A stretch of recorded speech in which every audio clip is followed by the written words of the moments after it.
Hi, everybody. Welcome to today's Cathedra webinar.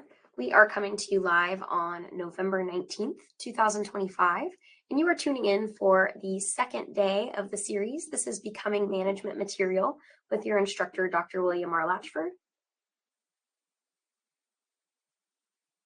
My name is Brooke Warrington. I'm the Training and Development Specialist here at the Native Learning Center. We're also thrilled that you could tune in for today's webinar. If you could follow along, please, while I read the disclaimer aloud. This webinar provides a summary of fundamental concepts, requirements, and/or procedures within the allotted 90 minutes. The material discussed does not illustrate all possible scenarios that could be applicable. We also have our copyright infringement law pictured here. This is just a friendly reminder that the webinar materials are protected by copyright, trademark, trade secret, and other intellectual property laws. Moving forward, if you want to check out any of the recordings or the PDFs of the slides for this leadership series, you can find all that information in the courses section. And if you tune in for, let's say, tomorrow's webinar, for instance, day 3, you can just click on that green banner at the top of the screen when you log in, just like you did today. We do ask that you join with listen-only capabilities. We are recording the webinar, so this just helps to cut down on any audio feedback in the recording. And then if you find that your sound is coming out of the wrong device, maybe you're trying to use your headphones, maybe you have a Bluetooth speaker, whatever the case may be, you can go down to the bottom of your screen. You might not have a telephone icon like I have. You might have a little headset icon. But if you click on that, it'll bring up a list of your speaker devices, and you can select the proper audio output. And then even though we do ask you to mute for the recording, we do, of course, encourage class participation. We want to know those comments. We want to know your questions. And if you have any tech support issues that I can help you navigate through, you could use the public chat for all of the above. So if you don't yet have that open, you can go over to the messages panel on the left-hand side of your screen and click on public chat. Once you have that open, anything you want to say or ask, you can come down to where it says send message to public chat. Click on there, type what you want to say, and then you can either hit the enter button, or you could click on that cute little paper airplane button, and that will send it in where everyone else can read it. On the messages panel, we do also have some helpful links for you in the shared notes section. We have a link to today's webinar feedback survey, a link to receive our email blasts so that you know when we are having webinars, and a link to a PDF of the slides. I'm actually putting that into the chat for you right now. And then if you have joined and your mic is not mic's not muted, you could always mute yourself down here at the bottom with the little microphone icon. And then if you think we missed a question or a comment along the way, feel free to use that hand raise feature that's all the way over to the right-hand side of your screen. We would love all of you to take a moment and open up the public chat and test it out for us by letting us know who all is present in today's webinar. You could take a moment to let us know your name, where it is that you're tuning in from. It's really fun to see all the different tribal nations that are represented. Your work or your role in Indian country might have led you to today's webinar. This might just be for your personal information. And then your tribal affiliation. You may be a tribal employee and not have your own tribal affiliation. That's okay too. And I just have a quick final note while y'all are introducing yourselves in the chat. If you can, try to avoid clicking on the red hand menu panel that's all the way to the left-hand side of your screen. You might just have icons if you don't have it all the way expanded like I do in the picture. Just know that it's not going to give you a warning message saying, are you sure you want to leave the webinar? Instead, it's going to immediately pull you out of the webinar and take you to whatever you selected on that menu. You'll always be able to rejoin by clicking on the green banner once again, but I do just want to give you a heads up that if you click on that, it's going to pull you out of the webinar. All right, y'all. I know a lot of you are still introducing yourselves in the chat. Thank you so much. While you do that, it is with great pleasure that I introduce today's webinar instructor, Dr. William R. Latchford. And Will, I have made you presenter now. All righty. Thank you, Brooke. Happy Wednesday to everybody. Thank you for joining us today on this 90-minute webinar. And welcome to the second webinar of the Leadership Strategic Growth and Innovation webinar series. This is a great opportunity that Native Learning Center put together over the next year, where we're going to provide 16, now 15, because yesterday was the 16th one, webinars that allow us to provide information kind of in a strategic way to give you certain components of leadership. 90 minutes isn't a long time.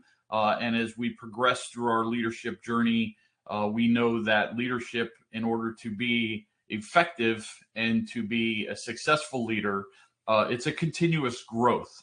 So these webinars are kind of like an opportunity for us to provide little nuggets on each topic that can generate some thoughts, that can generate some ideas, maybe pull you out of the funk a little bit when it comes to leadership, and provide some tools that you may be able to use in your everyday work life and your current position. To even if you're on a journey to get promoted, these are some opportunities that you can take some nuggets away and just improve yourself, right? It's always about improving our knowledge, skills, and ability. And if we're going to serve and if we're going to lead, we need to lead ourselves first. It's very important that we lead ourselves before we lead others.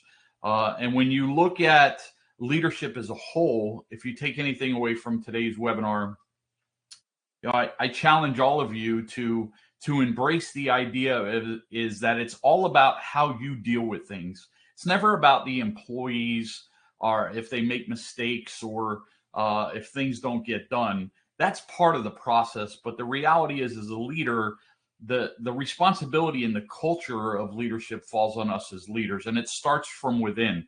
And I use the analogy a lot of times in a sports arena. You could have two good football teams on a field, and they play a full game. One football team, of course, has a win under it, and the other one has the loss.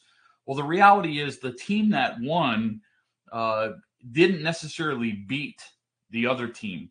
What they did was they met and exceeded their expectations on how they play.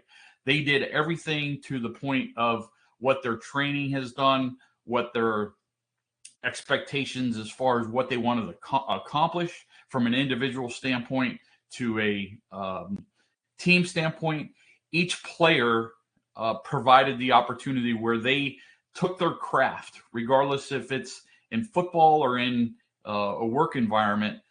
Each individual takes their craft and maximizes that to the highest level and to the peak of performance. And that's really what leadership's about. So in order for us to lead others, we have to look at ourselves. We have to peak our performance. And if we can peak our performance, then we're going to provide a great service to the people that we serve. And you'll hear some nexuses to that little analogy as I go on, not only in this series, but in the whole 15 other webinars, because I think it's important that we connect all these dots. And sometimes these dots are interrelated in order for us to be effective. So over the next 15 webinars, again, we're going to talk a little bit about how to become a leader and a manager, and what does those materials look like for you to step into a leadership role. Tomorrow, we're going to talk about communication strategies and dive into a little bit of those areas. In December, due to the holidays, we only have one. We hope you can join us. That's conducting effective performance reviews. That's an important topic because a lot of times we get into this piece of performance reviews and it's always last minutes. It's always at an opportunity where, our days go so fast and the year flies by. And when it comes down to effective performance reviews, it's not fair to the organizations, not fair to the employees. So we'll go over some different solutions that we can provide you that you may be able to implement within your everyday life. In February, we're going to pick it up again. We're going to do 3 throughout February, 3 weeks in a row. We're going to look at conflict resolution. That's one thing as a leader we always got to deal with. We deal with every day, not only internally from a leader to a subordinate. We deal with conflict across from the left to the right for possible different supervisors that are equivalent to us. Conflicts arise. And then when you look at depending on what position you're in and how well your boss is leading you, sometimes those conflicts get in the way in that aspect. And then you throw in a political environment that also adds into conflict resolution. So we want to provide some possible solutions that will assist you dealing with those conflicts, because in leadership, we will always have conflicts. It's just how we navigate it is really what makes it successful for us. We're going to look at developing high reliability organizations. Your organization is really the key. It's not one person as the leader or several people as leaders or several people in the organization. It's really about leadership defining what the organization looks like to provide that service to the community. At the end of the day, it's about how we do our work to take care of our customers. So we're gonna look at the organization, kind of how it flows and impacts leadership, and how the overall impact of the organization, in fact, impacts the service that you provide to the community. We're going to look at creating a positive work environment.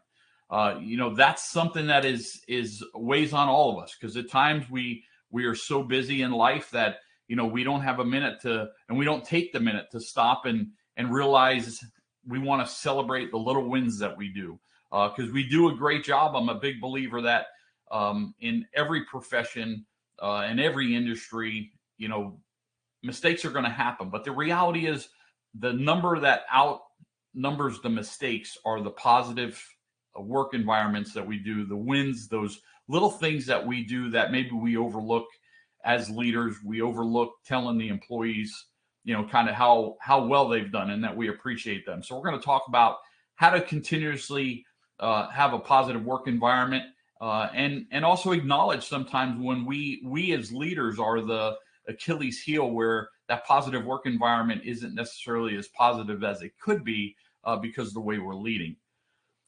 In March, when we go into March, we're going to look at 3 different sessions: leadership skills for supervisors. We all can learn. We always can learn our leadership skills.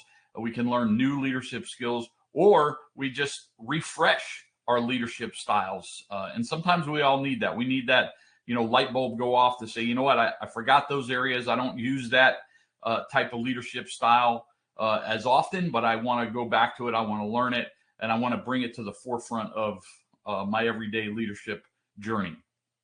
We're going to talk about creative thinking and innovation. That's so important as a leader, because people are looking up to you to have all the answers.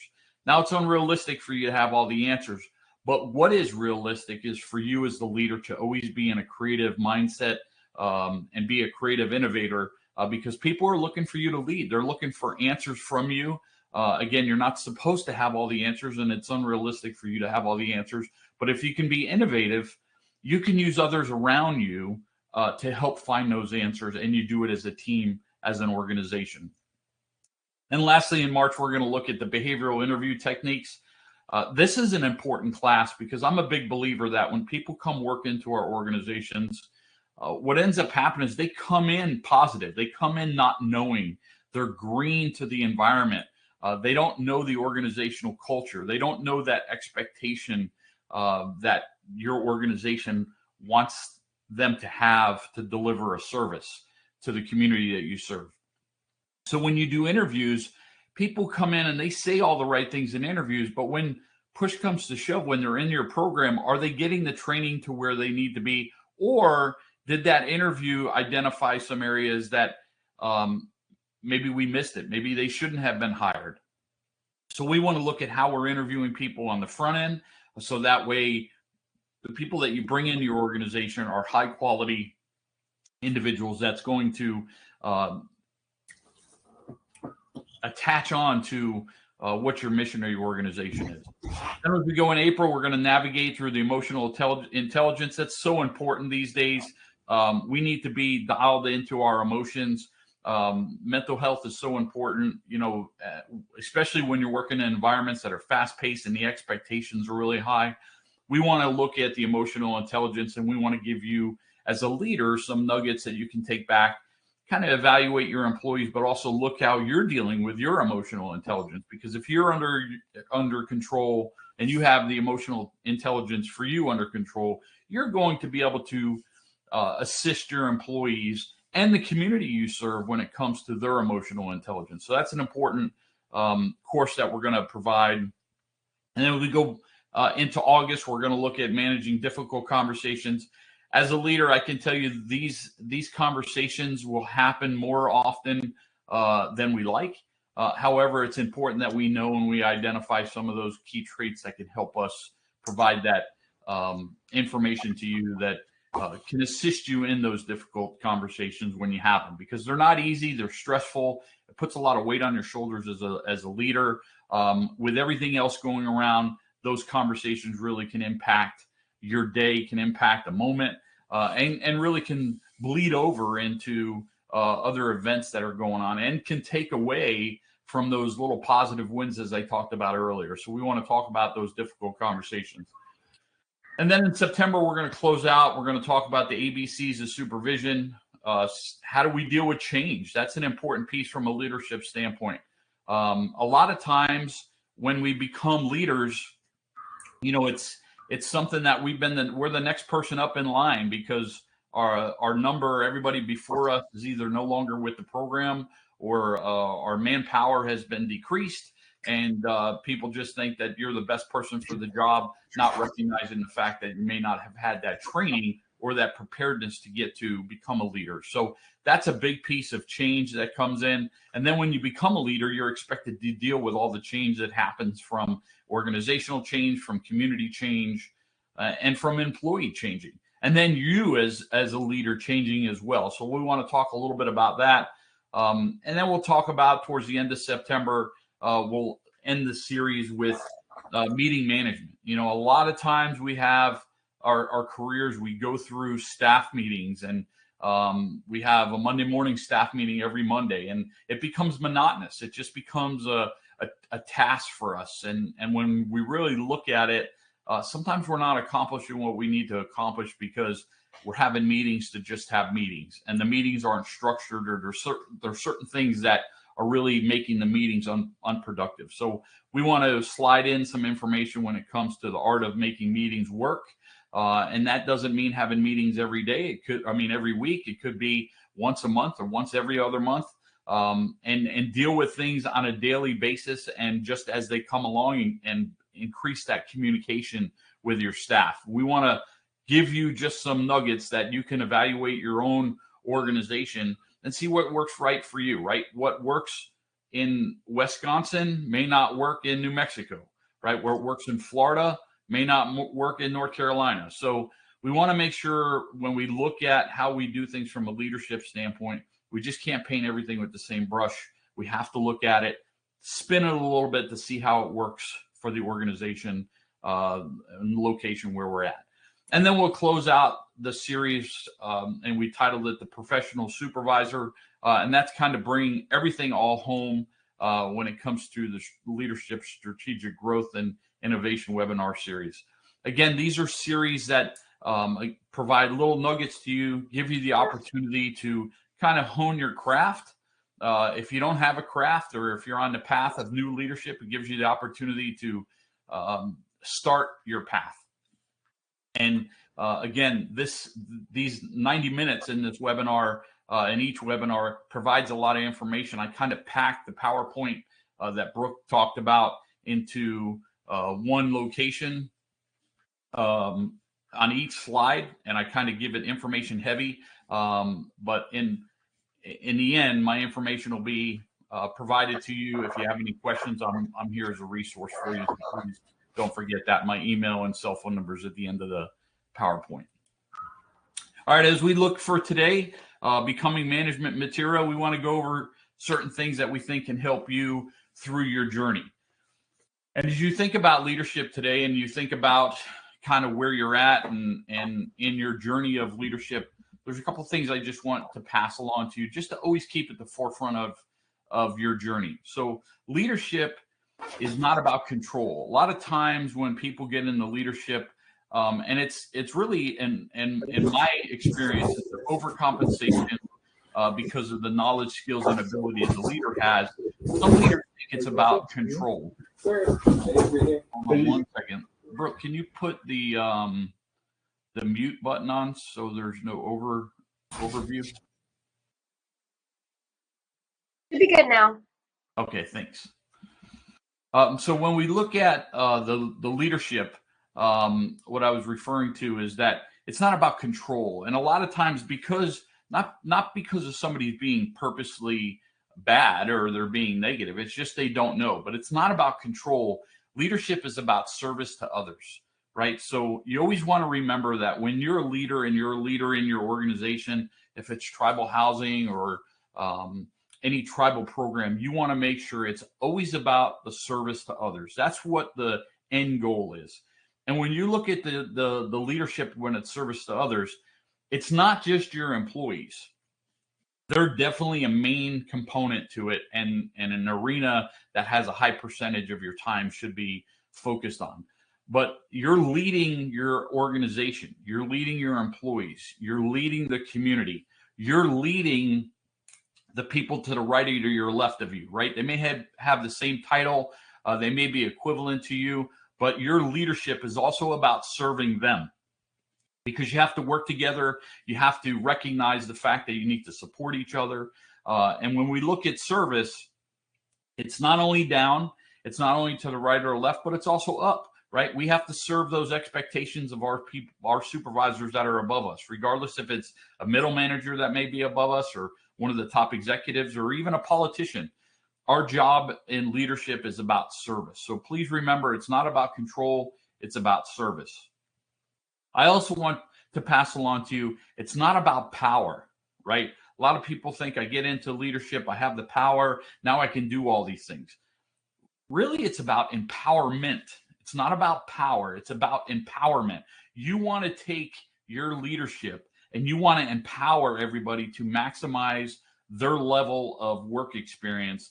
You want them to empower their craft, whatever assignment they have, whatever role that they have.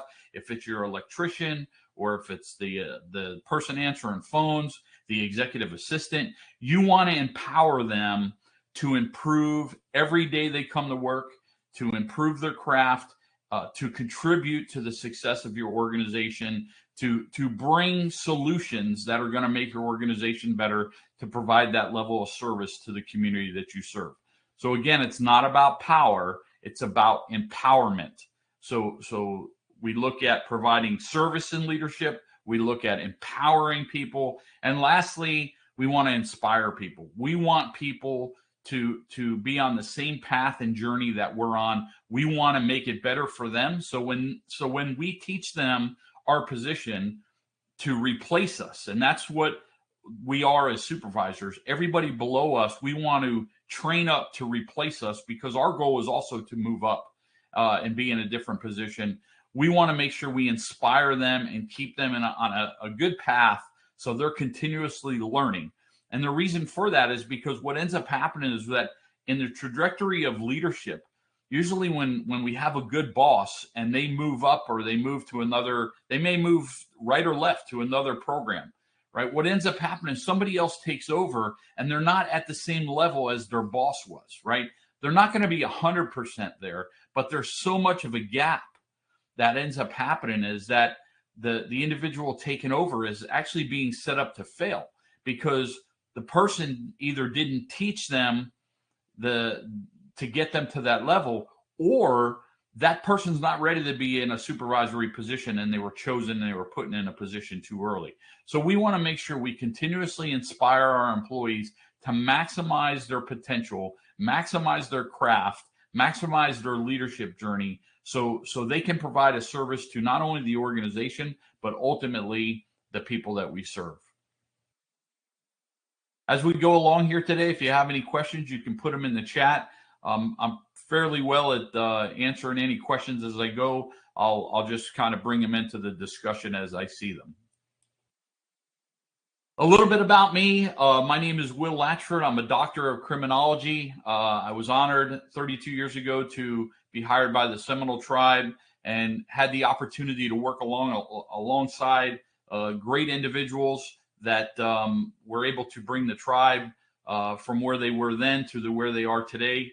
I had the great opportunity of networking, attending a lot of training that was at the high peak of what leadership is. So I'm honored to be able to just give back and provide that opportunity to anybody that will listen, anybody that needs just that carrot to where it can help them become better, right? My whole goal in life was to provide service to others, and I was provided that opportunity through the Seminole Tribe, And through my career path, leadership became something that I was very intrigued in. And I knew that leadership was going to be difficult.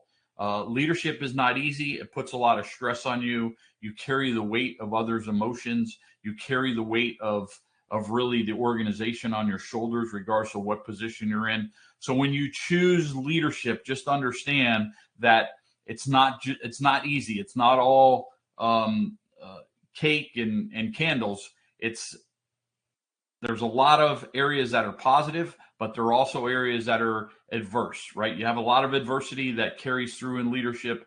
And through my career, I had the opportunity to make a lot of mistakes. And I will tell you, leadership is not being about perfect, right? It's about practicing your craft and always improving your craft, but you're going to make a lot of mistakes. And I made a lot of mistakes in my career, and it's not the mistakes I made that has made me successful, right? And I know that sounds bad when I say that, but what made me successful is how I dealt with those mistakes, how I recognized that the mistakes that I was making, and then how do I turn those mistakes around to be beneficial to my fellow employees, to the people that I work alongside with, to the people I supervise, and then to the community that I serve. So we want to make sure that as you look through leadership, one of the life lessons that I've learned throughout my career is it's always about focusing on others, collaborating with others, and recognizing the fact that you can make mistakes. It's okay to make mistakes. And if you're a supervisor that's on here today, I challenge all of you to let your employees make mistakes. Train them up after those mistakes so they're better employees for you, because that's when we really learn. We really learn when it comes down to those adversities in our life that we go through, and we learn how to deal with those issues, and then we become proficient in those issues, right? So it's really easy to lead and to supervise when nothing's happening, when everything's quiet, the sea's calm, there's nothing going on. It's great leadership then. And I will tell you, you need those days because you're stressed out and your days move so fast. It's very easy to lead during those times, and you do need those times. However, what creates you as a good leader and what represents you as a good leader is when that adversity hits. It hits you, it hits your program, it hits your tribe, it hits your community, right? That's how you identify the type of leader you are. But during those lull times, you want to make sure you're preparing, so when that time does happen, that you're in the best position to handle that crisis in leadership. And that's what I learned over my leadership career over the last 32 years. It's not necessarily about titles. You don't make the title, right?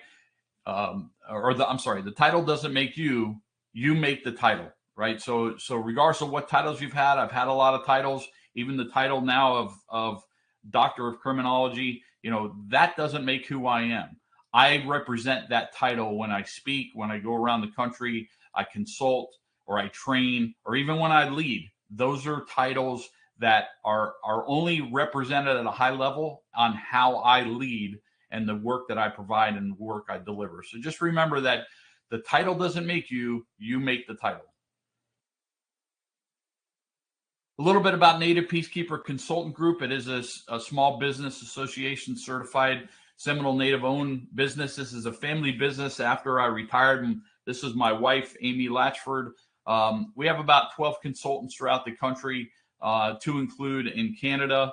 And what we do is we go around and just teach and train. We'll consult on business organizations or law enforcement organizations. And our whole goal is just to give back. It's about just taking care of others and taking that knowledge, skills, and ability that we have over our careers to give back to the community to make it their work environment better. Because really it's all about us working together to make the service population that we serve and have them reach their potential. So her mission is always about giving back. And that's what kind of drove this organization to be started and to be successful, is to just give back and focus on others. And when you focus on others, you're always taken care of. So it's a great organization that supports Indian country and other local and state governments and private businesses that provide opportunities to just enhance already the great things that you're doing. I shouldn't say anything that's contradictory today. but I always put this in my slides, is that your success is important to me, regardless of what position that you hold.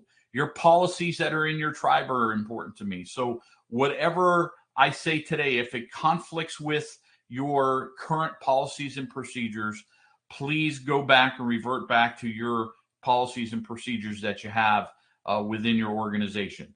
Go back and have that discussion with your supervisor, because it may give you an opportunity to enhance your policy, to improve a policy that you have, or confirm that your policy is correct, right? So we all have information we can learn from each other. But what I would tell you through this 90-minute webinar, if I do say something that you have a contradiction, or I say something that contradicts your current policy, please go back, evaluate your own policy, follow your policy, and if it needs to be changed and you and your leadership decide to change it, if it needs to stay the same, then you leave it the way it is and you continue on.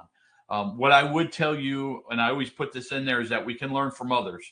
And sometimes we have policies that we think are right, and they end up being wrong. They were right when we wrote them, but they've been in the book or in the computer long enough where we haven't revisited them, and then something like a training class or a convention that we go to kind of, puts the hair on our neck stand up a little bit, and we realize that, we need to evaluate our policies.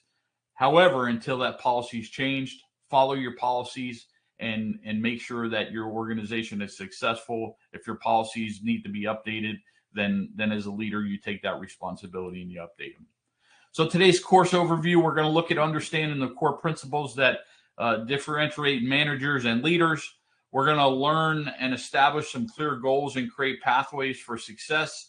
We'll talk about developing the ability to motivate others and to cultivate buy-in. It is so important that we have buy-in from our employees. And we need to make sure that when they come to work every day, that buy-in is fresh every day that we come to work. So you want to make sure that when we look at this and we talk about that team inspiration, it's about the team. It's about everybody doing their part and meeting their daily expectations to provide that service.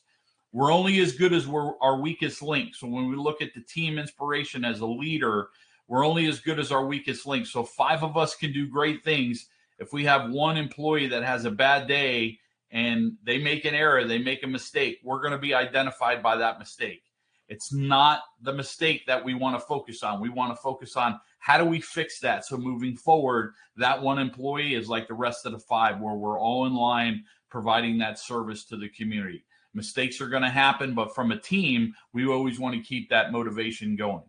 And again, professional and personal growth is important, recognizing that leadership development is an ongoing journey, and it's about self-improvement. It's not about today. It's about today, tomorrow, the next day, and the journey all the way into the future. A lot of the times, because of the way we live our lives and in our programs, we're moving at a mile a minute. And the reality is sometimes that we don't have time to sit back and kind of do a self-check on ourselves, right, to see where we're at. And then we go off course, and then we're wondering why we're not doing things or we're living up to expectations of our bosses, right? So it's one of those arenas where you have to always continuously recognize that leadership development is an ongoing process. It is not just for today. It's about development and just continuing to develop. And after 32 years, I'm still learning. I'm still reading, as I put in the chat. I'm reading a book right now by Ryan Leake. It's called Leveling Up, right? That's improving my self leadership style when I read that book. So, you want to continue that personal growth. If you haven't read that book, it's a really good book so far. About 4 chapters in, and it's really motivating. So I like to share information because I think we can learn from others. I think we can share that information to become well-rounded leaders. So if you're reading a leadership book right now and you want to share it with the group, please put it in the chat so others can see it. I think it's important that we share that information and we learn from others. So when I talk about the leadership challenge, it's a couple of things that I like to share as a leader, right? So as a leader, we want to set the direction, right? You want to set the direction of the organization. We need to establish a clear vision for all our employees, right? We need to create those meaningful goals that align with your tribal housing authority or your organization. We need to create those objectives. And we also need to identify those community needs. That's our job as a leader, right?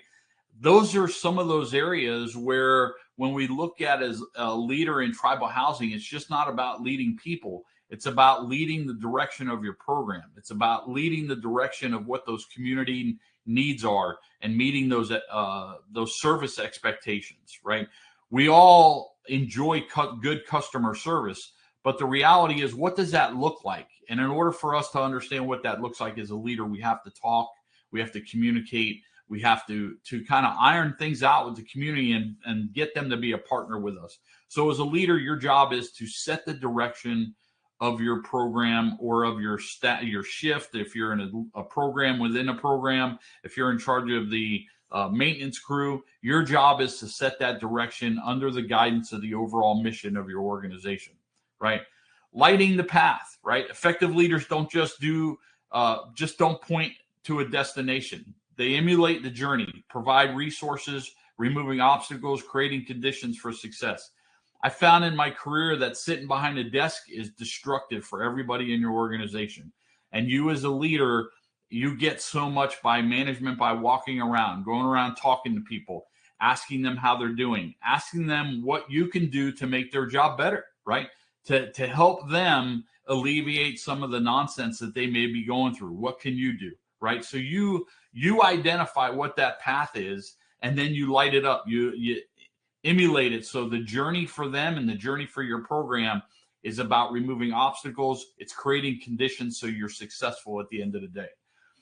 Lastly, in the leadership challenges I look at is true leaders involve motivating others to follow willingly. You build commitment rather than merely compliance among your housing staff or your stakeholders.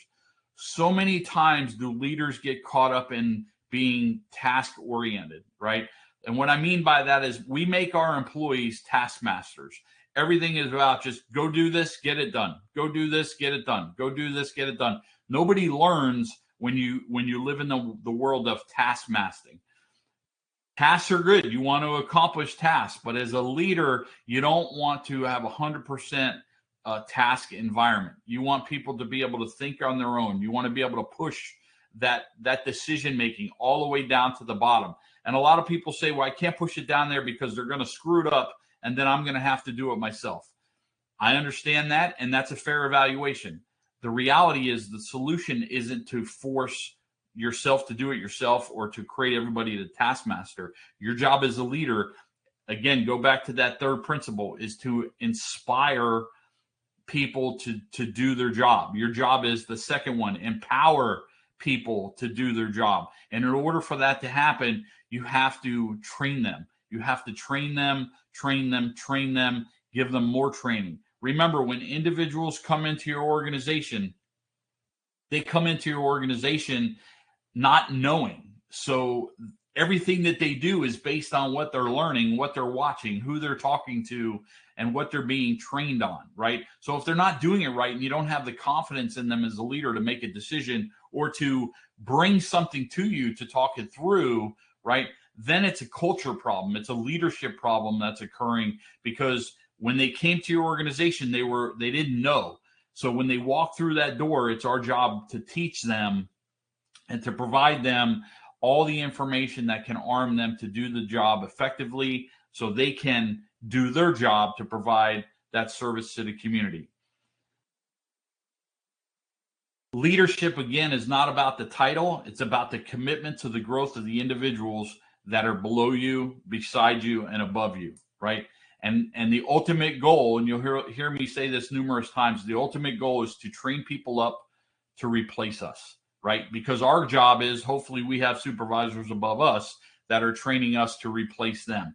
And as bad as that sounds, it's okay, because the reality is if we're all doing our job, the people that are going to be taken care of is the community that we serve. And as people and longevity happens and retire, then we can move up and we can move into positions and go up the chain and travel up that leadership ladder. I will also preface that it is okay if you want to stay at a certain level and you do not want to go any higher. But what I would stress to you as a leader is that if you do not go up the leadership ladder, you want to make sure that you're the best leader and you're always the best leader at the position that you're holding. Because if you're not going to move up, then you owe it to the organization to be the best every day that you come in the position that you're holding. Leadership transcends basic management functions. Managers maintain the systems every day. Leaders transform them. In tribal housing, this means not just administering housing programs, it's your vision. Your vision is going to be what makes your community better, what makes your employees better, and it's going to inspire your team to want to do more for you. It's going to inspire your team when they come to work. They're excited. They're just not excited about coming in and just doing a task and getting it done and just being monotonous. You want them in that excited moment every day they come to work, that they're happy, they love their job, they love the employees that they're around them, and they're in an environment that supports them, and the leader is driving that environment and allowing people to grow and to be part of a great organization. Some of the self-imposed limitations. This is an important slide that I think we kind of shoot ourselves in the foot, so to speak, to use that analogy a lot of times, through fear or through perceived barriers, right? Or we just don't want to get out of our comfort zone, right? Our mindset is so important, and what we believe and the abilities that can be developed through dedication and hard work is so important. I talked a little bit about just a little while ago about you may have an employee that you don't trust as much to make decisions to you. Well, that develops a mindset in you, and then sometimes you can't break out of that because you have so many things going on. So you want to be in a position where you have a growth mindset. You're always learning. You're always passing along to your staff as a leader that environment is also for them. It's not just for you. It's for them as well. It's for you to grow together as a team, and you have the opportunity to just steer in the ship, right? You're the person. You're not any better than anybody that's below you. You're just the person that has been provided that opportunity to steer the ship, and you have a little bit more responsibility to make sure that you have people below you that are taken care of. Perceived barriers are important, right? A lot of times in my career, my younger career, I'd hear rumors, I'd hear people talk about things, and you end up listening to that, right? Because in the absence of factual information, people fill in the blanks or they make their own assumptions, right? Social media is a part of that. A lot of times on social media, we'll read something on social media and we don't necessarily think of the big picture, or we just automatically believe what we read, right? We owe it to everybody to find out what those facts are, because when we don't, it creates those perceived barriers, and then we end up making decisions that are either half-cocked, they're not going to be thorough, and it does the community a disservice, it does our employees a disservice, and it really restricts that limit of the potential that we can provide to the community. So those self-imposed restrictions on those perceived barriers, we want to make sure we don't fall into the rumors, and that if we are told something, fact find it. Make sure that you do not rely on somebody else's word for facts, because that will provide you an opportunity to fail. And that's what those self-imposed limitations will do. It puts you in a position to where you're responding to information that may not be true because you didn't fact find it to make sure that you had the right information. Comfort zone, that is something we're all guilty of. It's always good, again, to be in our comfort zone, because then there's no challenge. Sometimes we need that break where things are going, crisis is happening, we need that break, and we get in our comfort zone, and then we don't come out of the comfort zone.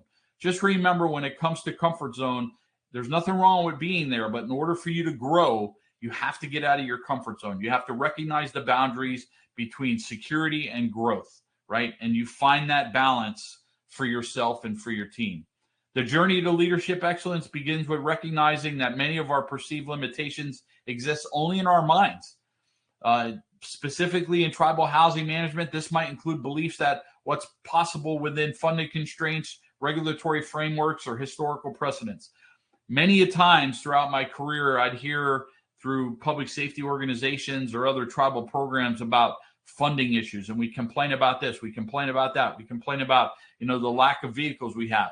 And you may not be wrong, but that shouldn't drive you, because you can get caught in that negativity of we don't have this, we don't have that.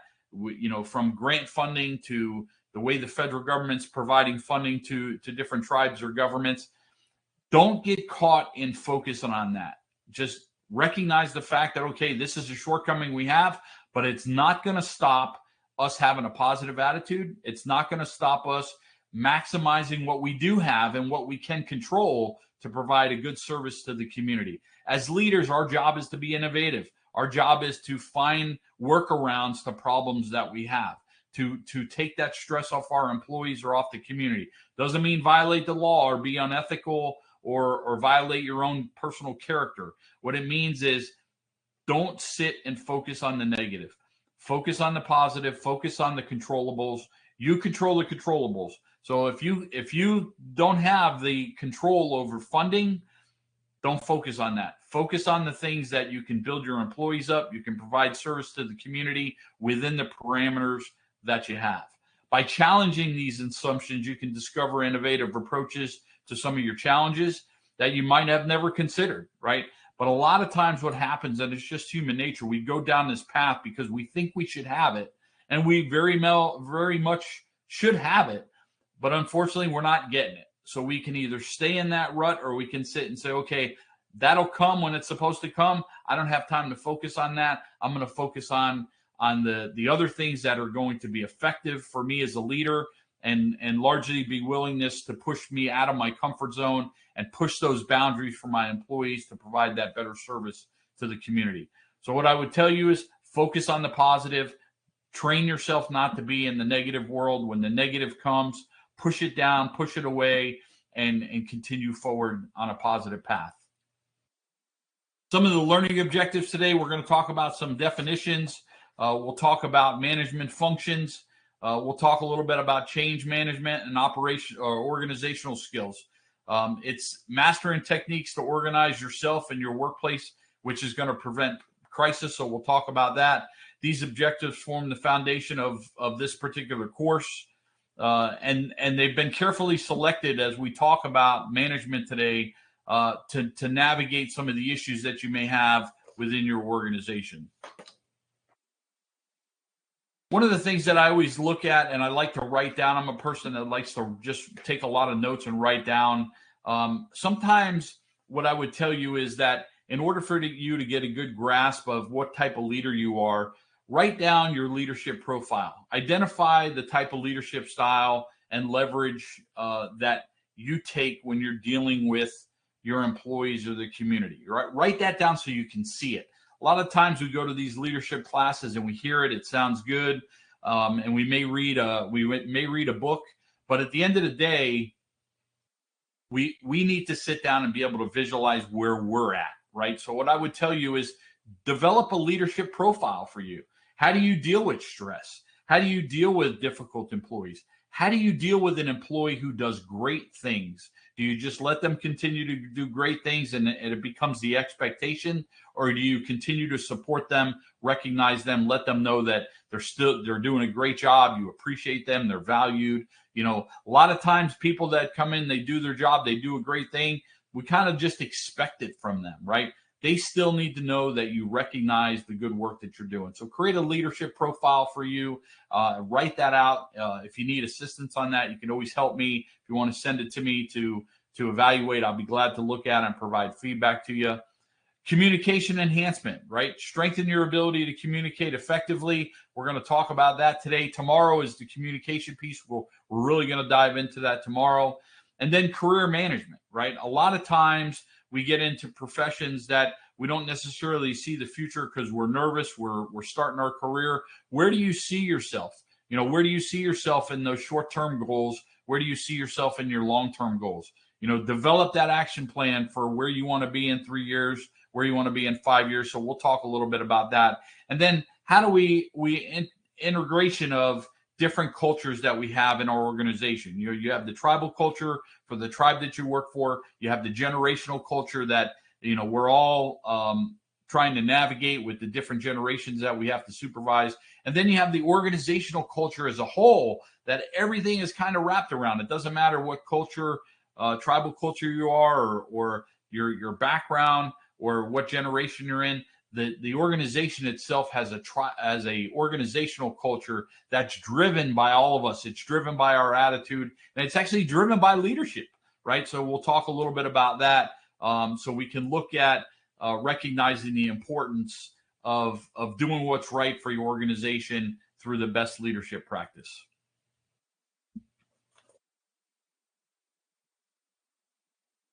All right, so when we look at defining your management role, success in leadership or success of leadership is not just about growing the people below you. As I talked about before, from an administrative standpoint, it's about growing the people below you, but also writing policies. It's also about writing regulations, identifying when those regulations have to be updated. The last thing you want to do is for something bad to happen and then somebody realize that your policies are not up to standard where they should be.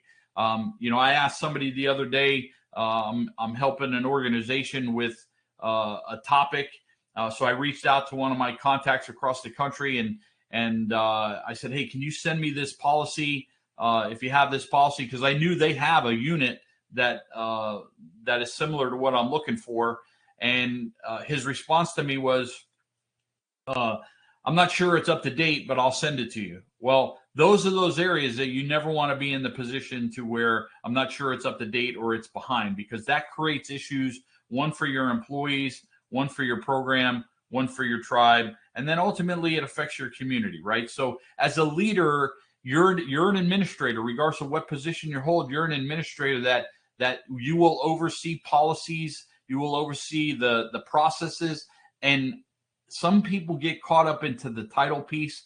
I always look at it and I take the position of, if I'm a frontline leader, if I see something that's wrong, I owe it to my organization to tell my boss. I may not have been the one to write the policy, but since I'm the person using that policy and implementing that policy, my job is to identify this policy is not working anymore. I can tell my boss. Now, I'm not just going to tell my boss. I'm going to tell my boss, and I'm going to give my boss the recommendation how the policy has to change. That's what leadership is about when it comes to management roles. So at every level, when you become a leader, you actually dive into the leadership process. You dive into not necessarily every day if you're a frontline leader, but you dive into that administrative process, and you have a responsibility that you cannot give away.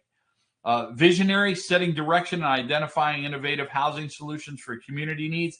As a leader, if you're the frontline supervisor for housing or the executive for housing, your job is to always look at the vision, right? Where do we see ourselves in 3 years? What type of program do I want to have here in the next 3 to 5 years? What type of service do we want to provide the community in the next 5 years?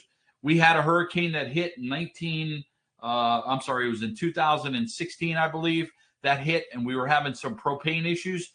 What we said, in the next year, we want propane at every tribal reservation. We want 18,000 gallon tanks at each reservation so we can store propane where we're in control of the propane. We're not having to rely on somebody else. And within 9 months, we had that accomplished. Again, you're the visionary of your program as a leader, but it's not just you. You want to promote that down. You want people throughout your organization to have that same mindset, because you're teaching them. You're teaching them that they're of value to your organization. Community liaison, as a leader, you're that bridge between tribal government. You're that bridge between the residents to your fellow employees. You're that bridge to other stakeholders or other programs. One of the things that always drove me crazy was when there's an employee part of your program goes out to the community and the community looks at that employee separate from the program. So for an example, and I'm just using it as an example, if you have a housing employee that's liked by the community and there's people in the community have a problem with housing, they talk to the employee as if the employee is not even part of housing, and they complain about housing, but the employee is a part of housing. And then the employee kind of just lets it happen because they don't want the resident to be mad at them. They don't want the resident to turn on them because they've created this friendship in the community. The friendship's fine. However, the employee was hired to do a job and represent the organization. So as a leader, we need to create the environment that everybody understands that they are community liaison for the program when it comes to the community, when it comes to our stakeholders. They always have to represent your organization at the highest level. And then as a leader, you're the team leader, right? You're the builder. You're the developer that is capable of building a good core team together, building the mission, and then building that solution for success. So you're the administrator, you're the visionary, you're the community liaison, and you're the team leader. But it's not just you. You want to take that and share those responsibilities with others. And that's how you're going to teach them to replace you. Just give them a little bit of the insight of really those responsibilities that you have. However, make sure that you're doing your job when you're giving it to them. Because if you give them wrong information and you give them a different perception of what your leadership role is, then you're creating bad habits for the employees below you. Your role as a tribal housing leader encompasses multiple dimensions that extend beyond traditional management. You serve as the administrator, ensuring program compliance. You have a lot of federal regulations that you need. You want to make sure that you're fulfilling those requirements. I was at a training here recently to where there was some information that the federal government changed some of their statutory requirements. And the course was on a break. I wasn't teaching the course. And there was an individual talking to me about their position. Really, it doesn't apply. All the information that was talked about really doesn't apply to them. And my comment was, do you want to be a supervisor later on? And the young person said, yeah, eventually I want to become a supervisor. And my comment back was, well, here's a good start. If you learn this, when you become a supervisor, you're going to be more well-rounded. So you may not deal with it now, but trying to understand it now without being in the stressful situation, without being in the crisis, that's where you're going to benefit and you're going to be more well-rounded. And you can see the light bulb go off. Like he never thought about the fact that, wow, if he learns it now, even though he's not involved in it and it's not something he can relate to, he kind of had the thought process that, all right, you know what, that's a good idea. I want to be a supervisor in the next 2 years. I can learn this now. So when I get promoted, I don't have to learn it. I don't have to have that on-the-job training because I already know the information before I get there. So you want to make sure you set those type of environments up for your employees as a leader, because you are that compliance person. You're the person who has to make sure everything is lined up the way it needs to be to make sure that you carry out those leadership roles, those leadership guidelines, and you want to anticipate what those future needs are, right? And if you can do that and you can bring your employees along with you, you're going to be more successful. You must excel as a team leader and develop the staff's capabilities. It's so important to grow every one of your staff that's underneath you. And I know it's frustrating at times. What I would tell you is you have those employees that you all can identify that may not be at the level you want them to be. They may be your Achilles heel, the one that always gives you pain, the one that always puts you in a position where you have to clean their mess up.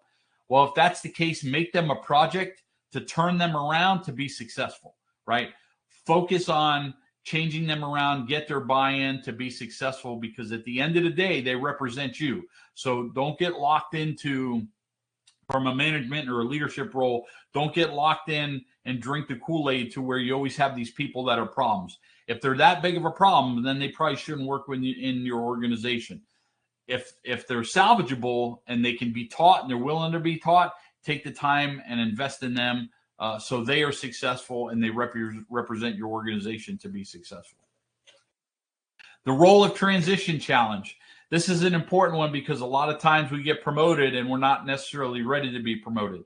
So as we move from an individual contributor, the shift from being responsible for our own work, we don't necessarily recognize when we become a leader. Now our own work is kind of set aside. It's really about others. So many new managers struggle with delegating tasks they perceive handling themselves. Remember, we go through our whole career and we just have to worry about ourselves before we get promoted.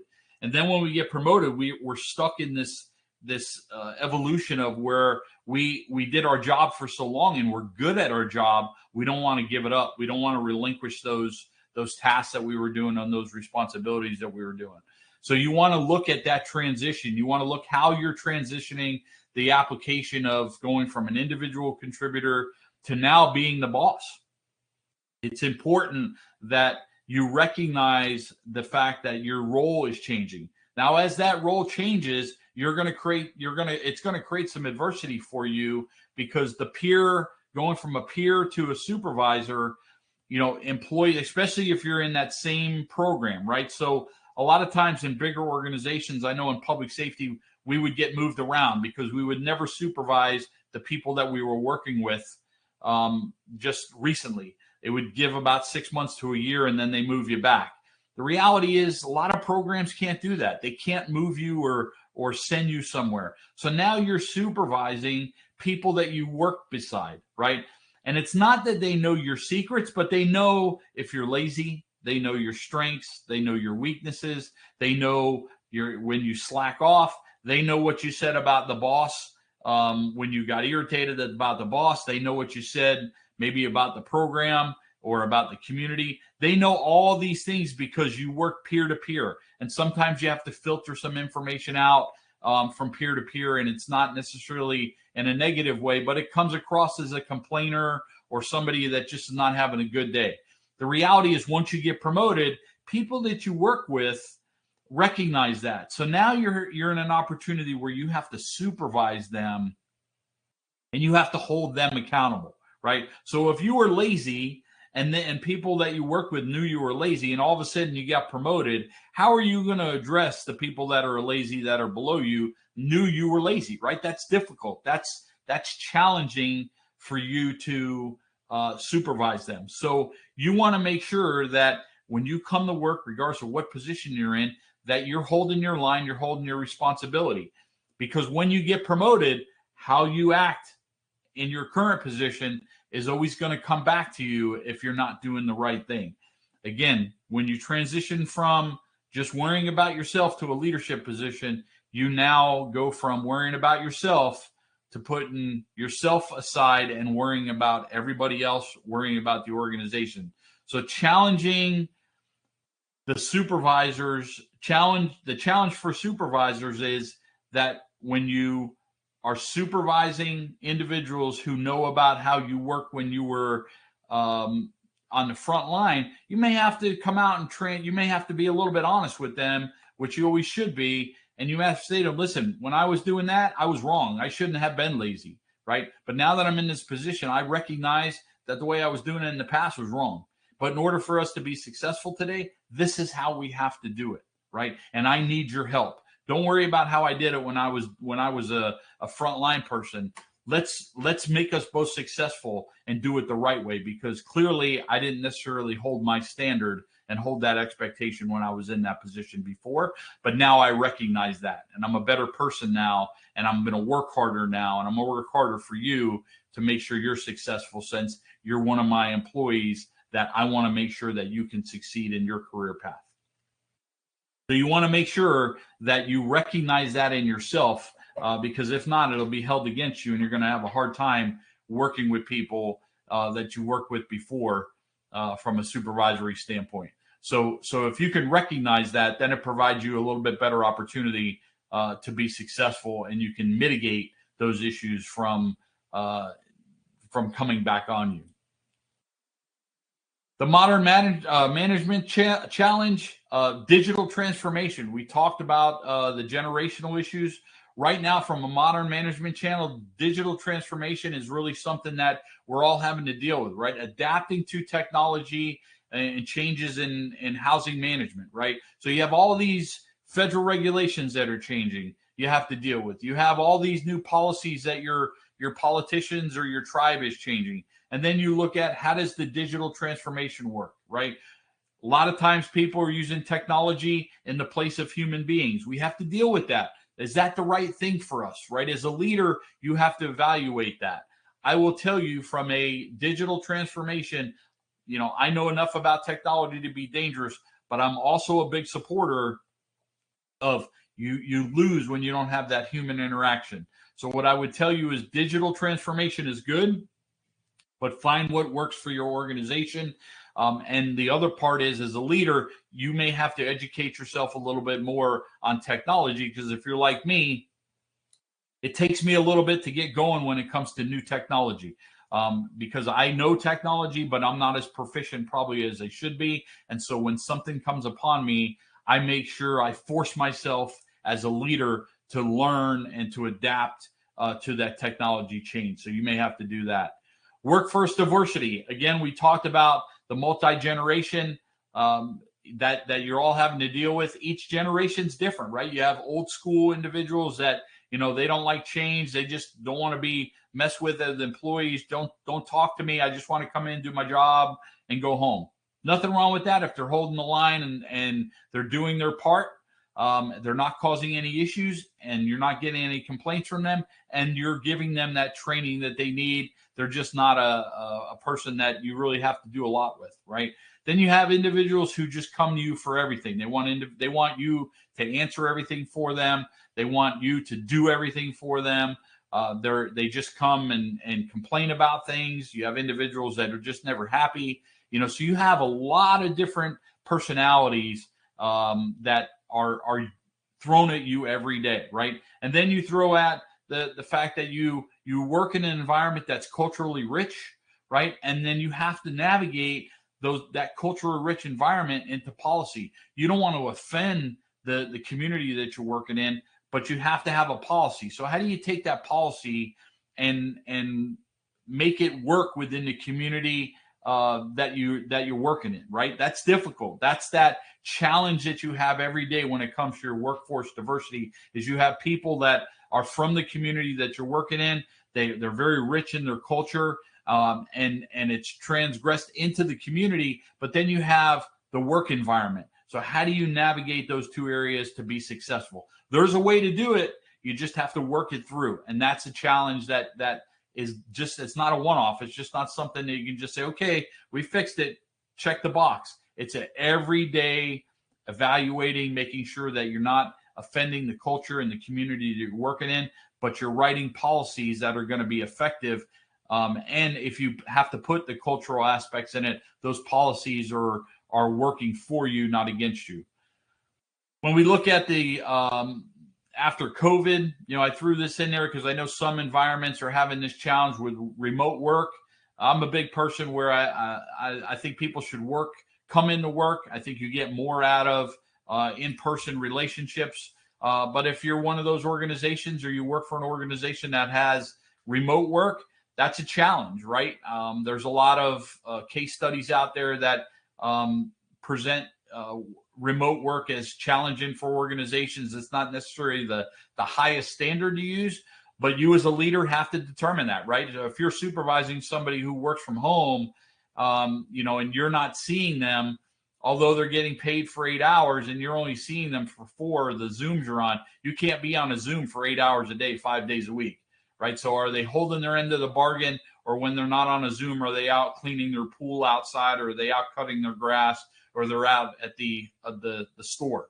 I will tell you, many a times when we were under COVID restrictions and people were supposed to be at home working from home after COVID was under control, I'd be out in the community, or I'd go to one of the stores to get something for lunch, and I'd see people that were working from home. I'd see them with a cart full of groceries, right? You can't tell me that they're working because they've been at the store for the last hour and a half, right? So you want to make sure when you have remote work and you're a leader that you find that balance from a virtual work environment. That's important for not only the success of you, but for the employee, and then the other employees that are coming into work every day.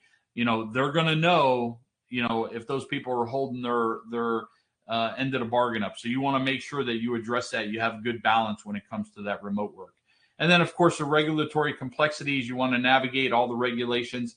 Housing is evolving in every one of your communities. You have different issues that are out there. And as a leader, it is your job to deal with those issues. It's stressful. And today's tribal housing managers, you face a lot of challenges that the previous generations or previous supervisors didn't have to face, right? You're facing the issue of the cost for materials, the quality of work that's out there, and then the digital systems that you have to put into some of your rentals that you have to have. And then how do you take the digital world and you get your residents who are used to not using digital world, how do you get them involved in using the digital world? So you're actually training people to use the digital world just to make your program better, to make your job a lot easier. So, for instance, when COVID hit, I know of an organization where there was individuals who got their paychecks. It was always live paychecks. They weren't direct deposited. Well, the organization forced everybody to get direct deposited during COVID. Well, what ended up happening was people that work for them, a lot of people didn't have emails. They didn't have their personal emails. They used their work emails, and they weren't really computer literate. They were outside workers. They were laborers that were there, so they don't have access to the digital world. But the organization forced it on the employees. So they had to develop a in-house training and then help the employees be able to kind of get themselves in a digital world and trained up to use the digital process when it comes to direct deposit and how to get their paperwork from the system. And so that took somebody to vision that, to see what they needed to do for them to be successful. It took that forecasting before they implemented that everything is going to be direct deposited. They brought all the employees in and they trained them up. So once they went direct deposit, they went ahead and trained everybody else up. And then when they did direct deposited, everything was ready. So there's a lot of complexities that you deal with. There's a lot of things in your world that is changing that the past didn't have to deal with. And it is important as a leader that you stay on top of that. And as it goes, because once you digress from that, then you're going to be behind. And that's not fair to you yourself. It's not fair to your employees. So you need to always stay on top of your profession. You always need to stay on top of your technical aspects of your program so you can provide that service to your employees and the community that you serve. The evolution of management functions. Again, there is no taking away that the human interaction is the best approach, and doing it from word of mouth. Now, a lot of times when we look at your traditional approach, from a evolution of management functions, we do planning, we organize, we command, we coordinate, control, and through that basis. It's often meant top-down decision-making with limited stakeholder input, right? That's the traditional way that we've always done things. The top plans it, top organizes it, top tells us what to do, top tells us when to do it, and then we just go back and say it's done, right? That's the traditional approach. We want to change that, right? The contemporary approach in today's management emphasizes the adaptability, focus on emotional intelligence, cultural competencies. We distribute the leadership, right? Not everybody is just told what to do. We give everybody the opportunity, or others the opportunity, to carry out some of the successes. And successful tribal housing managers balance regulatory compliance with community-centered approaches. We bring the community involved in the contemporary approach. And then we have the traditional phases, right? We recognize that human relationships and workplace psychology has a significant impact on our outcomes. Tribal housing management began incorporating more collaborative approaches while respecting traditional government structures. All three of these evolutions that occurred are important, and we need to use all three of them. We need to learn to use every model and what works during and adapts during a particular situation. So you as a leader, you want to be familiar with these type of approaches, and when you're evolving through your leadership journey, and when to use it, right? There are times when you're going to do the planning, you're going to do the organizing, and you're going to tell people, okay, we got to get this done because you're in a time frame. Your boss wants it done right away. So it's a crisis that needs to be done, and you don't have time to hold people's hands, right? Then there's other times where you're going to take that traditional phase where you're going to look at the psyche of the environment. You're going to see what the impact of the environment is going to be, and you're going to use more the human approach and the relationship approach. You may send somebody out into the community to kind of get a test of, if we do this, how's the community going to take it, right? What's their view on this, right? So that's your transitional phase, right? Then there's other times where you're going to bring everybody in. You're going to sit and talk about it. You want to bring members of the community in. You want to bring your employees in, and you want to sit down and say, okay, here's the problem. What can we do to solve this together that's going to benefit all of us, make us grow, make us successful? And that's the contemporary model. So you have different areas of phases that you want to make sure as a manager, in order for you to be effective, you want to blend them to maximize your wisdom, right, when you deal with the practices of leadership. Key management functions today, I will tell you, strategic planning is something that you have to learn to navigate. It's not fun to do strategic planning because you're doing a lot of thinking. You're having to pull yourself in a manner where you're really pushing the envelope to improve your program. At the end of the day, it's worthwhile. I will say, even though it's not fun because you're having to really use brain power. You're having to sit in a room with everybody. You're having to think outside the box. You're having to look at everything from a good, bad, and ugly arena, and to develop your strategic plan. I will tell you, for me, budgeting was one of those areas where I just hated sitting down and formulating budgets, especially something new where I didn't have a template on, and looking at budgets and going through that process. I always had that adversity to that. I had to force myself to sit down and really navigate through that. And I'm glad I did, because at the end of the day, it created our strategic plan, and it was able to align our strategic plan with our being fiscally responsible. So from a management standpoint, you're going to deal with strategic plans. You're going to deal with talent development, right? Taking people that are below you and raising their level of expertise, building staff capabilities through mentoring, training, coaching, creating opportunities for them. I will tell you that through my career, I could tell you how far an individual was going to go. As I grew up and I raised through the chain of command, I specifically could walk through a room, and I could sit and work with people, and I knew, just because of how they were and how I could train them up, how far they were going to go. Not everybody can be the head boss. Not everybody can be the middle manager, right? There's some people that they're good and they're at their ceiling as a frontline supervisor. Some people are good at just being a frontline person. They're not a supervisor, but they're at their ceiling, but they're really good at what they do at the bottom. So you want to look at developing the talent of every employee, looking at every employee, and see how you can contribute as a leader, how you can build them up to be successful. Innovation management, fostering creativity approaches to housing challenges while respecting the values in your culture and your community. This is important because you have to navigate where you don't want to offend anybody, right? There's a lot of housing communities around the country that they become a housing community, they write the policy, they don't take in consideration, the people that are going to live there. They just write the policies, and this is it. If you want to live here, this is what you're going to live by, right? As we know, in tribal communities, we want to and we have to respect the culture and the people that are in that community. So we want to understand what that culture is, so we can create a good, sound policy that's going to value the individuals that are in the community. It's going to recognize the community preference, and it's going to honor the community, with the policies that we have and how we do things. And then when we look at relationship buildings, relationships are the key to success.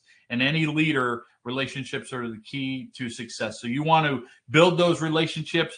There's a difference from building relationships and being their friend. When you're at work, you're not friends with anybody. You're not friends with the people in the community. Your acquaintances, you're the person that provide a service to those individuals. So you need to be able to navigate your mentality and your behavior to where do not become friends with individuals. Your acquaintances, the first and foremost is to provide that service to the people that are expecting good quality concierge service from you.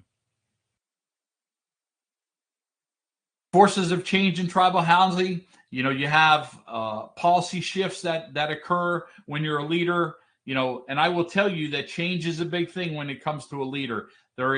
Everybody deals with change differently, and as a leader, you need to recognize your employees on how they deal with change. Change is constant within housing management. One thing I learned working for the Seminole Tribe, I watched housing change all the time, right? Policy change, things are identified. You have the federal government who are pushing down policies that you have to change, and then you have to get the community to understand why those changes are taking place, right? So from a leadership standpoint, and those forces that you have, they force policy shifts that you don't have control over, but you're responsible to deal with it, right? That's the part of being a leader that could drive you into the negative world. You want to embrace those policy shifts. Technology, that's a whole nother arena that pushes and forces of changes in tribal housing. You know, when does your equipment have to be replaced? One of the things that frustrated me, we put over 500 cameras throughout the community. And then I was told, all right, in 3 years, we're going to have to replace these cameras because they're going to be upgraded, right? Every 3 years, the technology from these companies are changing. That's a pretty big penny for any organization, right? So we put the cameras in, great idea, took care of a lot of issues within the community. It showed the protection and caring of the community. It helped with crime prevention. And the next thing you know, it impacted us negatively because every 3 years we have to change out technology, right? So then you have to make a decision.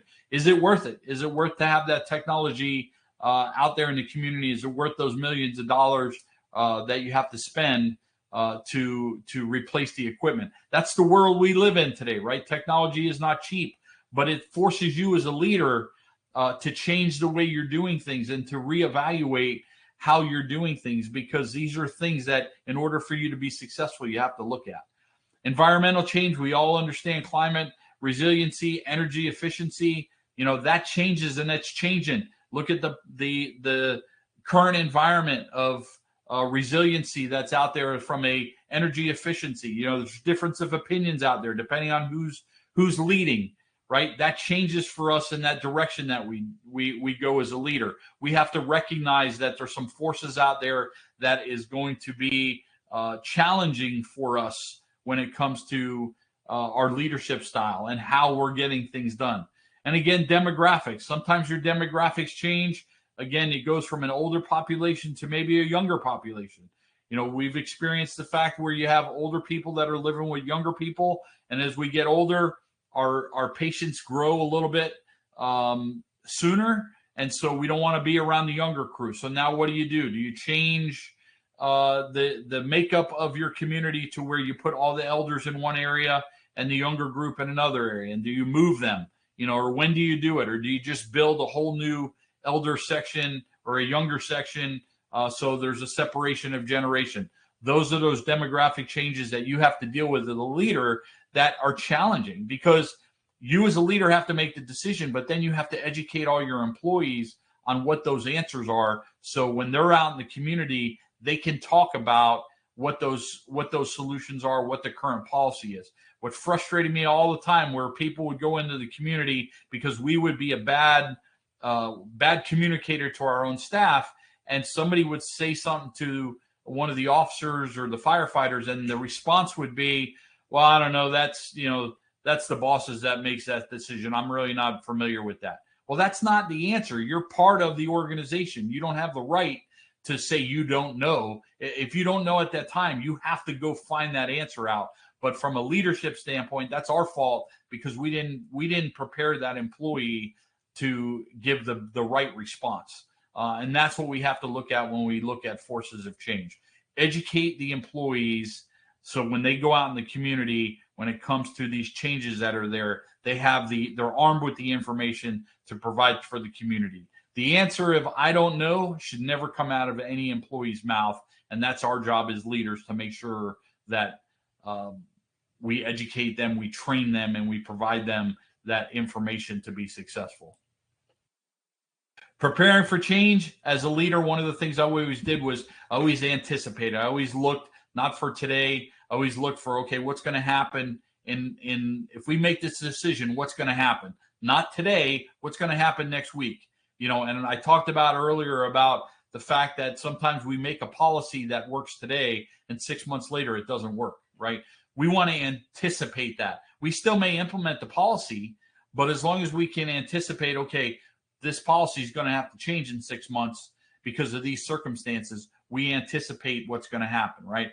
We want to make sure our staff is adaptable to those changes, right? We want to build an organization that's flexible through cross-training. We want to do scenarios. We want to sit around in a circle and just talk about scenarios. One of the things I do in live classes, I talk about active shooters or situations that are crises. If something happens with everybody in that course, what do we do? If a crisis happens, if a fire happens in this building that we're working in, what do we do? We all assume there's exit signs. People know where the doors are. But when adversity hits, how do they deal with it? How do we deal with it? So you want to train your staff up. You want to train them to adapt and then act to make sure they're acting in the right direction for their success and their health and safety, right? We want to embrace the opportunity of change. Any opportunity that you have to navigate change, I can't stress to you enough, get used to change. Right. One of the things that we do know is that people don't like change and some people don't like the way it is. Well, the reality is you can't have it both ways. But if we can embrace change and we can get our employees to embrace change, then we're going to be a more well-rounded organization. And so when things change, it's not adverse to us. We can move along. We can talk about it. We can work through all those challenges that change brings without having that negative concept or negative adversity, not only within the organization, but within the community. And that to embrace change, you have to be able to communicate. You have to be able to train. You have to be able to talk about those things that traditionally that you may not want to talk about.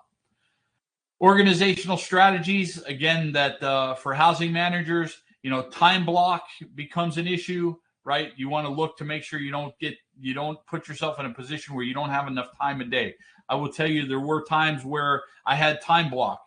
And what that means is I didn't have enough time in the day to get things done. So I had to force myself to block off some time to just have time for me as a leader, right? So I'd get in my car and I'd spend about a half hour just driving around in my car during the day. If I felt that time where I didn't have that information or that time to develop information, I would leave the office, get away from everybody, and I'd drive around. Find what works for you so you can block off time that you can prepare, you can plan, you can kind of ground yourself as the leader because people are depending on you.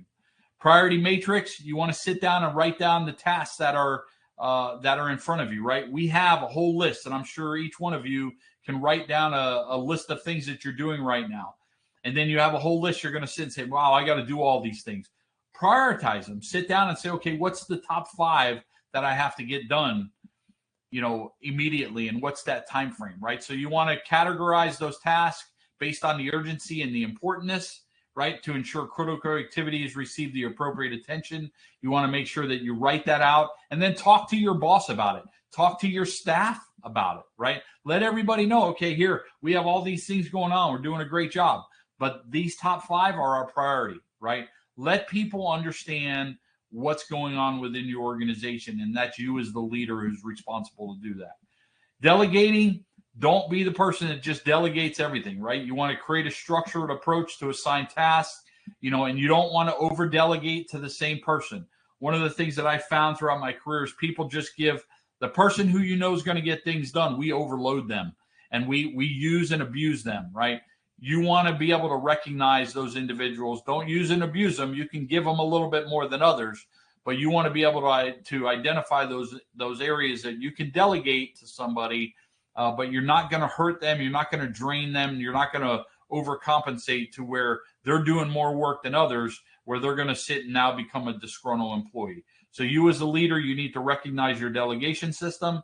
And then when we look at the meeting discipline, when you have meetings, again, you want to make sure that your meetings are efficient. There's an agenda, put a time frame on it, put clear outcomes on it, and then have action items that you can do follow up when it comes to your meeting.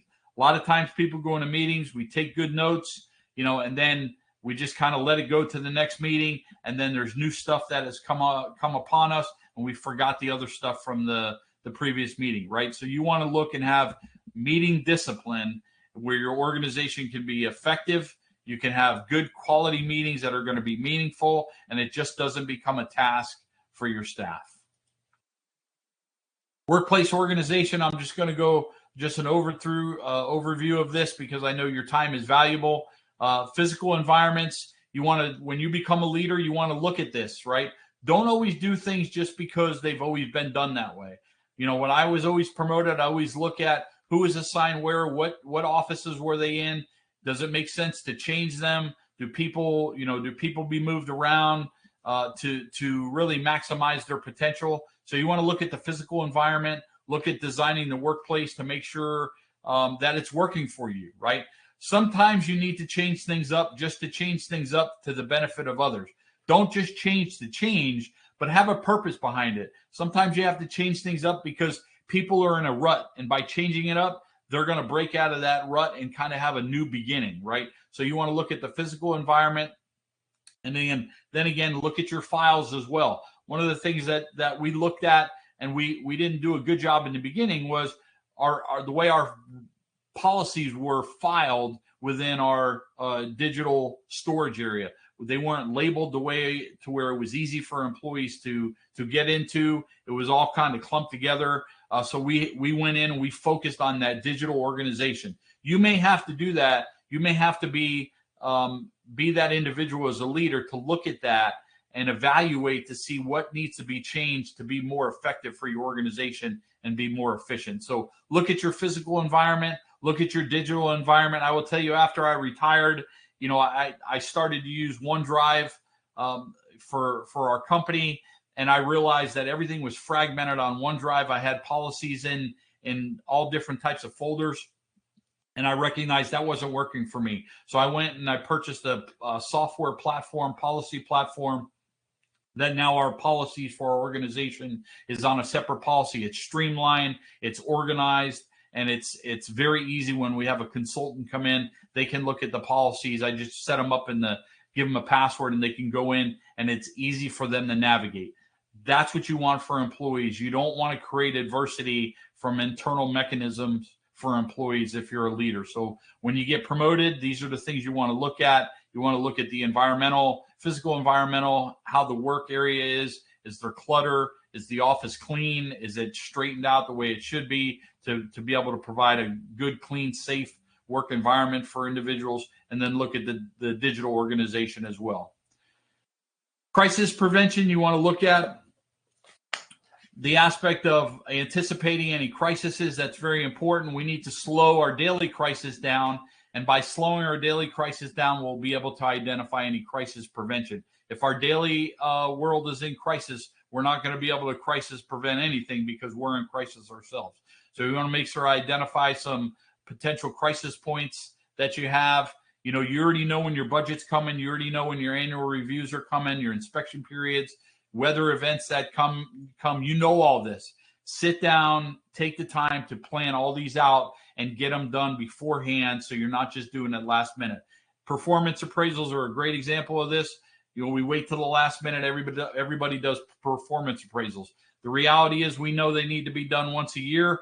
We should probably set a system in place where they're either done every quarter, we add to the performance appraisal, so that last quarter we only have a little bit to do, or we do it twice a year biannually, and we evaluate our employees, so that way we're not doing everything on the last day of the cycle before they have to be turned in. So you want to anticipate any type of those crises. You want to look at preventing any crisis within your organization from a documentation. Early warning systems, that's a great implementation that you can put in for employees, especially if you have troubled employees. You know, early warning systems are a good mechanism to put in place to where some employees, you know, they go off track, and that's okay because they're good employees. They're just having a bad time. Early warning systems can catch that, and you can bring them back so they're part of the team and they get through whatever adversity that they're going through. Redundancy is important. You want to make sure that you have backup files for everything. One of the things, if I asked you right now, you know, to give me the phone numbers to 5 people that are in your cell phone, right? If your phone goes off, are you going to know those numbers, right? Most likely not, or do you have a backup plan? Do you have an Excel spreadsheet with all your phone numbers in it? We're so dependent on technology now, sometimes we forget to have the backup plan. So you want to make sure you put that into place. Understanding your leadership profile, again, collaborative leadership, supportive leadership, and directive leader. These are all areas that you want to make sure that you assist in your leadership growth, and you use all three of them. Just know which one to use, know which one you're going to use more of a natural standpoint, right? Collaborative leader, that's my natural leadership style, but I also use support leader, and then I can use the directive leader. So identify which one is you, but also know the other two and know when you're supposed to implement as you're dealing with your employees. Again, leadership profile actions. These are just scenarios that you could go through. For the sake of time, I'm just going to do a quick touch base here on it. You want to make sure from a leadership profile that you know how to use each one of these. So this slide gives you that opportunity to look at collaborative approach, supportive approach, and directive approach. Gives you the opportunity to kind of see how they all work. Leveraging your leadership profile. We talked about the self-assessment earlier, gathering feedback, strategic alignment. You want to maximize your leadership effectiveness. It requires ongoing reflecting. Leadership is always about growing, so you want to make sure that you're always taking that opportunity to self-reflect, build yourself up, make sure that you're taking that time to identify those areas that you need to grow at that are going to be beneficial for you. Because if it's beneficial for you, as we talked about before, it's going to be beneficial for the staff that work for you.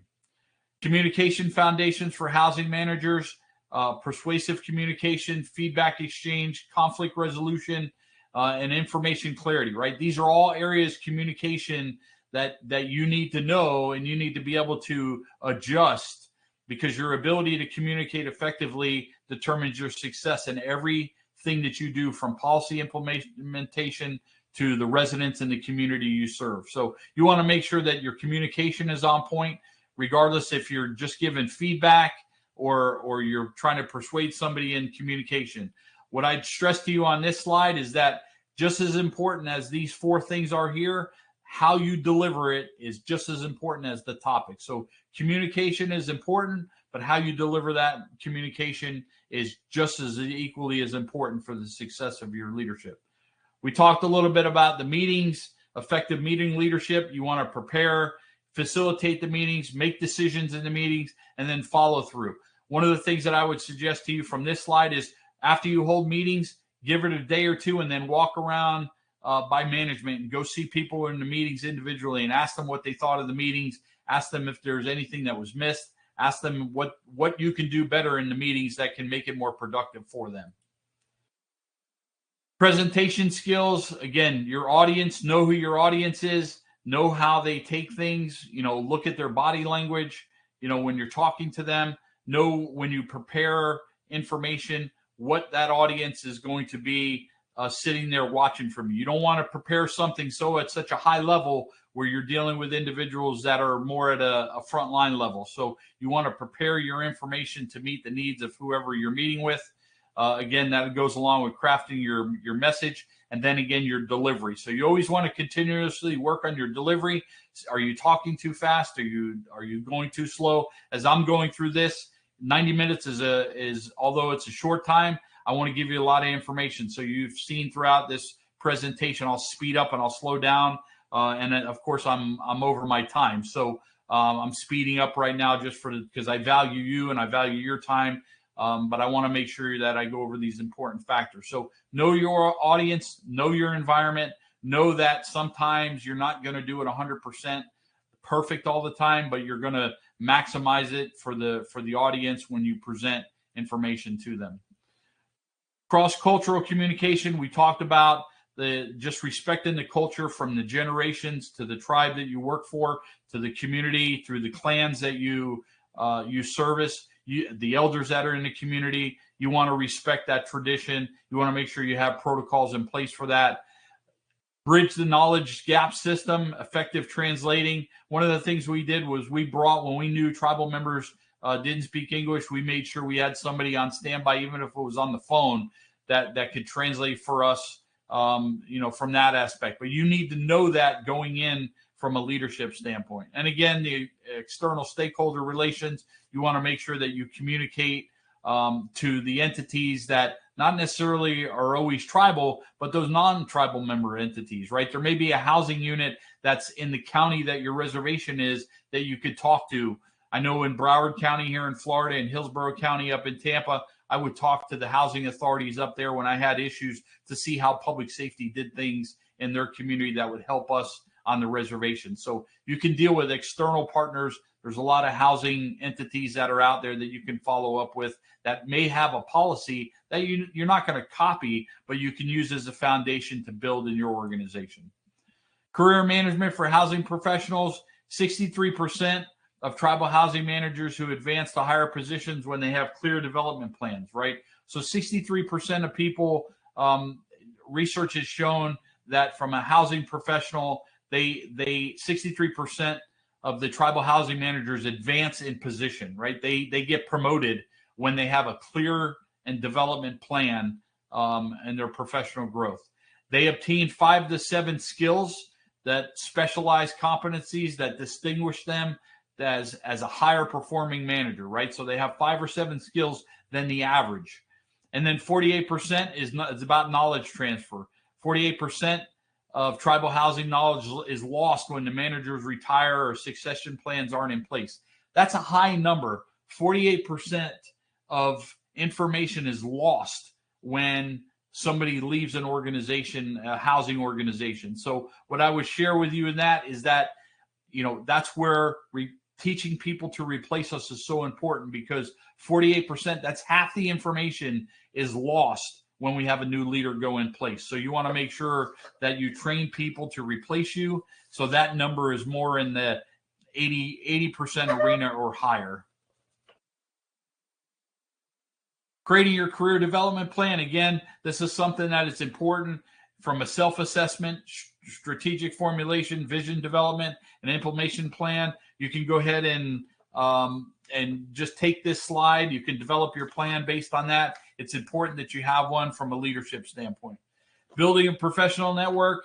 I applaud all of you going to all these housing conferences. That's what you want to continue to do, and partner with those that are in your industry, in your communities, and also housing industries, again, that are around the country that you can learn from.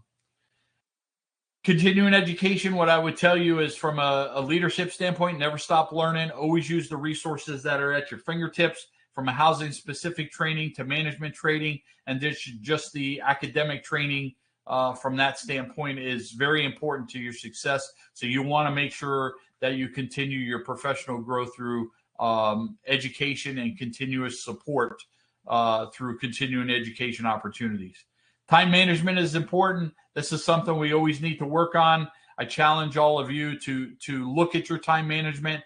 Put your phones down. If you look at your screen time, you'll be able to tell that you're probably on your phone a little bit too much, or you're on your computer a little bit too much when it comes to different apps or websites that aren't necessarily work related. Evaluate that for yourself. I will tell you, if you get up in the morning, give yourself an hour before you get on your phone. You owe it to yourself to have that sanctity, to be clear-minded. You owe it to yourself to always be at the top of your game. And if you're always on that phone and your eyes are always looking at the phone and looking through apps and it's not work-related, even if it is work-related, give yourself that time to take care of yourself for mental health issues, for wellness issues, but also to give your brain a break, because the work you do is valued and important, and you also need time for you. So time management, you want to make sure you evaluate that. Documenting professional achievements. This one you could go through. What I would tell you is always recognize your employees. Let them know that you appreciate them. Always celebrate those small wins when it comes to what they do. Your employees do great things out there every day, and some people just take that for granted because they get paid to do that job. Let them know you appreciate them. Let them know that what they're doing is valued within the community. You as a leader, make sure you take that opportunity to do that. And you want to document that down for them. Document the courses that they go through and build that portfolio up for their future growth as well. So let people know that you appreciate them and then document it. Conflict resolution, that is something that is very important. We went over this a little while ago. Conflicts are inevitable within your industry. Your ability to address conflict constructively will significantly impact both your operational effectiveness and your community relations. Do not let issues hang out there. Address the issue, acknowledge when you're wrong, but more importantly, as acknowledging when you're wrong, is to provide a solution, implement that solution, and then follow up to make sure that solution is working. Cultural consideration and leadership. Again, we talked about that. That is so important as you navigate your housing authority and navigate your leadership journey. And you want to balance your traditional and contemporary approaches.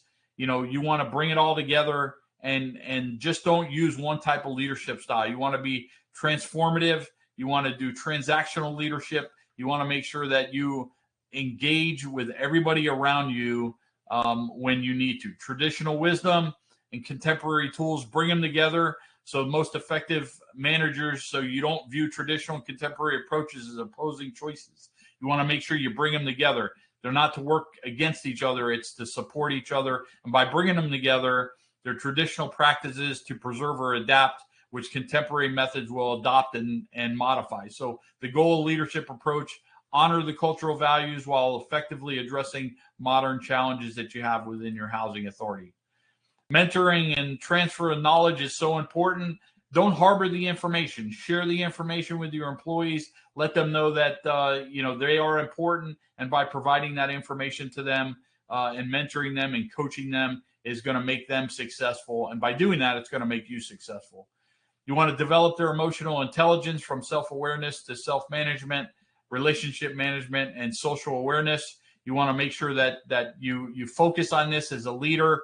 Not only with your employees, but with yourself. Emotional intelligence is so important for the success of leadership.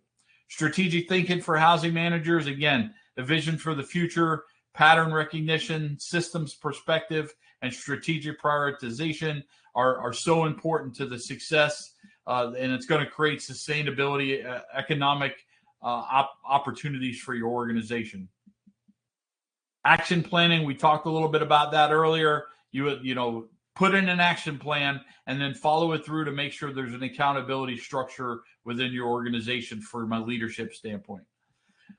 Sustaining leadership development, again, you want to be continuously learning. You want to adapt the process. You want to have a feedback system in place for yourself, and you want to renew those practices that are there. Leadership development is not a destination, but continuous journey.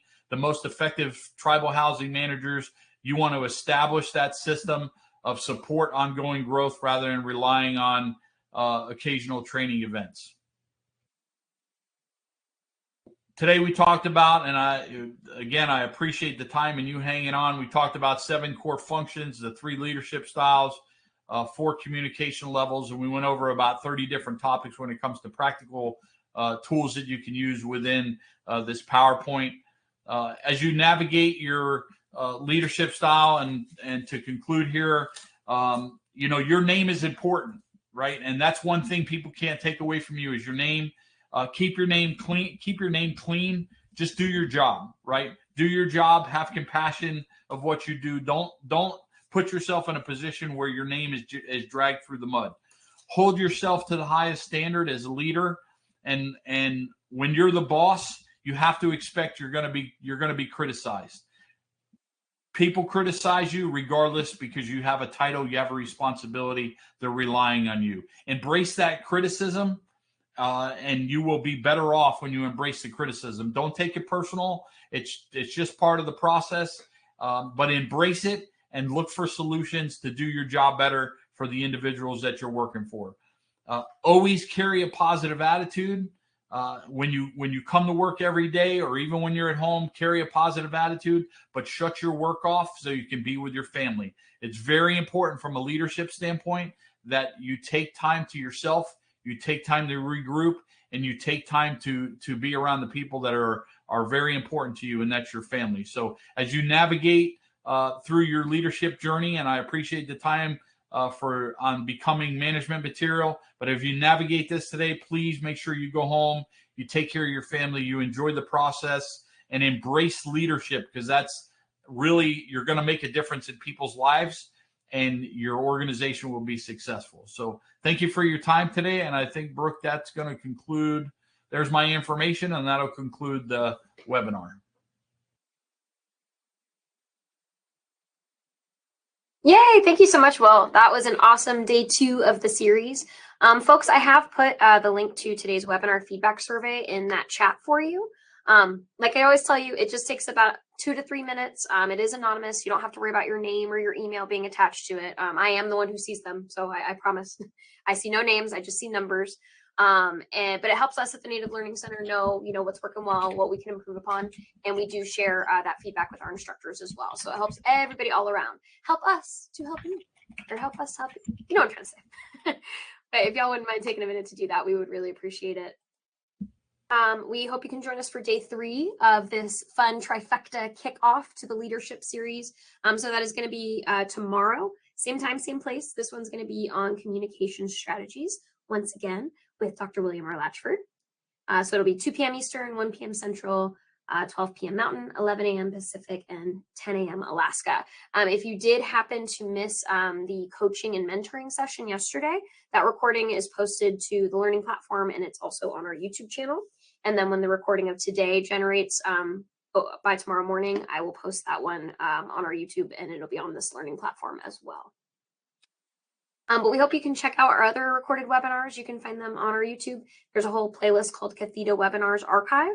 It goes back about 2.5 years now. It's a great resource. You know that YouTube is free for you to use. So I highly recommend checking out all the different webinars that we have on there. If you need help finding something, you can always shoot me an email. I'm putting that into the chat right now.